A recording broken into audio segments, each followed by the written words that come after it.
Welcome to the MUFG Global Markets Podcast. I'm John Cook, and I'm joined today by George Goncalves, MUFG's Head of U.S. Macro Strategy. It's Tuesday, May 31st, 2022. George, it has been a while since you've been on the show. Really glad to have you back. Yeah, John, it's been, the month of May has gone by so quickly, just like all things in 2022. It's zoomed by, but great to be back on as always.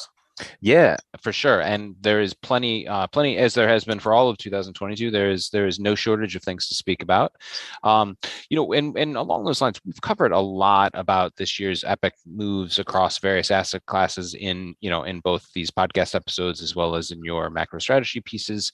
But the main driver of most of these things was primarily linked to inflation fears, and what would correspond, with that inflation fear. What would that drive in terms of the Fed reaction function? By and large, I'd argue that that's still the dominant narrative. But I thought your recent Macro2Markets piece was really interesting. Where you teased out the idea that there might be more than one narrative at this point. Can you elaborate on that for our listeners? Absolutely. And just to kind of speak about the first dominant theme, which I think still is what's going to be driving policy decisions, at least in the interim.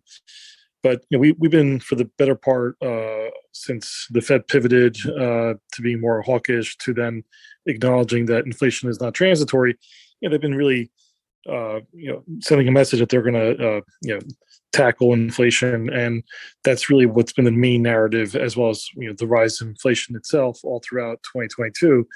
That's been the biggest concern for markets, and that interplay between Fed reaction function, how hawkish can they get, how much tightening can they do, and then wash, rinse, and repeat on how that feeds back into the markets.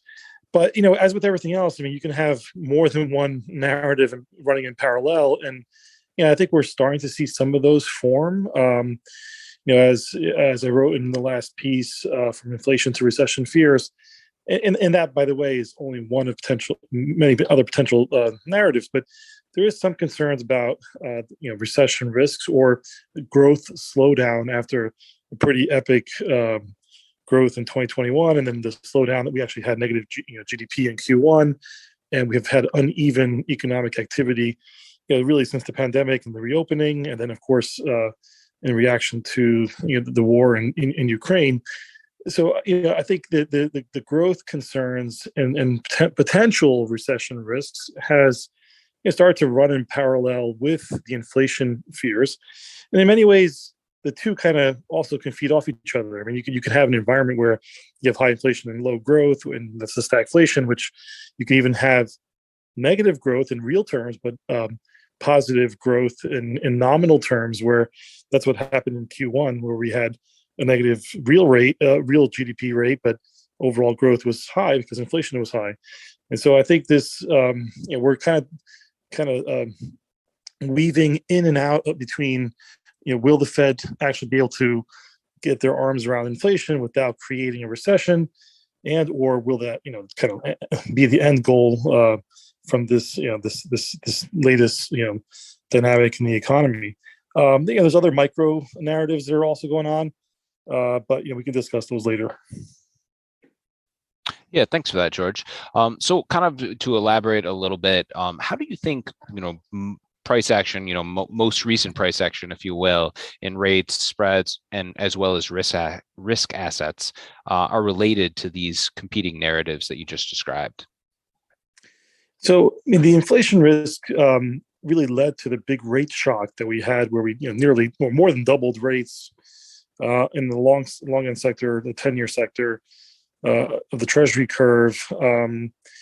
And I think, and also the credit market, investment grade being heavy duration after years of corporates extending out their maturity profile, it really impacted largely by the duration move, but also some spread widening.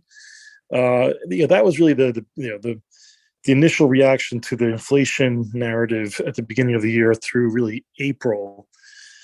Since then, I think one could argue, and I do, that I think we're moving from just rate risk to now understanding potential credit risks around, just if there is a slower economy, but still persistent and stubborn inflation, how's that going to impact margins? How's that going to impact, what is known as, zombie firms? Are they going to be able to handle their debt servicing? So you move away from rate risk to credit risk, which then eventually matters also for the equity markets, which up until the most recent week in this recent bounce, equities have been under a lot of pressure as well, trying to adjust to how healthy are corporates really, and can they weather aggressive tightening by the Fed and the potential risk of falling into a recession. And so I think the markets initially were reacting to duration and the overall rate risk.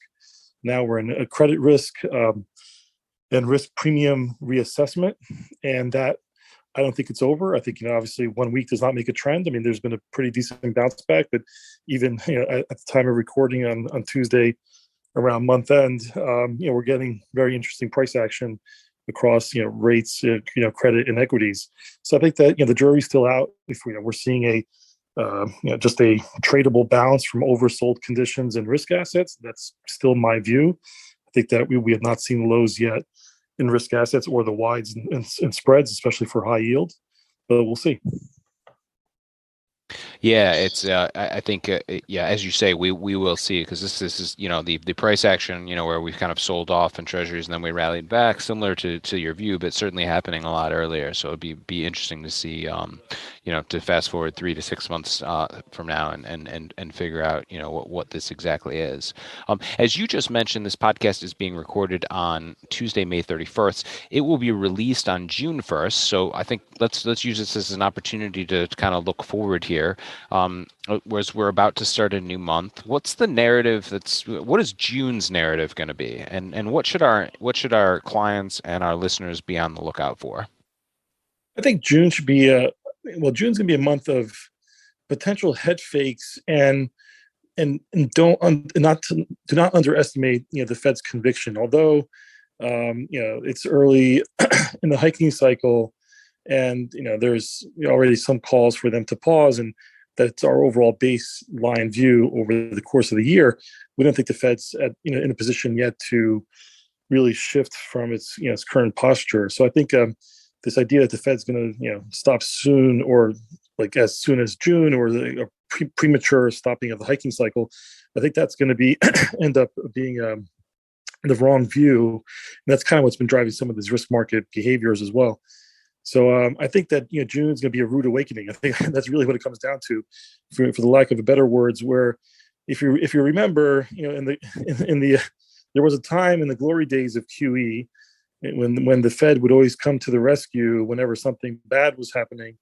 There was a time where good news was good news and bad news was good news. Well, at this time, I think it's the other way around. Now, where good news will end up being bad news, and bad is still bad. And I think if we have either a period of either decent data, or we rebound from some of the weakness that we've seen in the economy, that's only going to give fodder for the Fed to be even more aggressive, or at least stay on track with their tightening campaign. And if it's bad news, then it's going to be just validation that we are probably slipping faster into a slowdown, and that's not going to be good for risk assets, and that also just kind of feeds on itself. So I think that we have obviously NFP coming up, and then of course we'll see how CPI is. We're in the process of maybe evaluating a peak in inflation, but it doesn't mean that it's necessarily going to just go away overnight. We have the FOMC meeting in the middle of the month. I think and then we also have the blackout period and very little Fed speakers this week. So the blackout being next week. So I think we're going to really be focused on fundamentals this week, and then into next week, really have little guidance from the Fed. And then it's a beeline shot to the FOMC meeting, where I think that they'll still probably come off a little bit hawkish, and that can take some of the wind out of the sails of risk assets, and end up kind of just this iterative process back lower again. I still think we're in a bear market rally period, and that would be supportive for long end treasuries over the course of the summer. Yeah, thanks for that, George. It's so funny. I was having a similar conversation with a client a couple hours ago, but the Fed put, that investors have enjoyed for all these years, I mean, really predicated on inflation being sort of low or lowish and predictable. It's kind of obviously been nothing but recently. Like that's a big game changer. 100%. Yeah. So for more, I would really encourage our listeners to check out George's most recent U.S. macro strategy piece entitled From Inflation to Recession Fears. And if you aren't receiving George's strategy reports, please feel free to get in contact with George directly. George, thanks for coming on the podcast. Great stuff as always. Yeah, thanks for having me, John. And thank you for listening to the MUFG Global Markets Podcast. Rate, review, and subscribe on Apple, Spotify, or wherever you get your podcasts. And reach out to your MUFG sales rep for any further information. Check back soon for more insights from the Global Markets Research Team.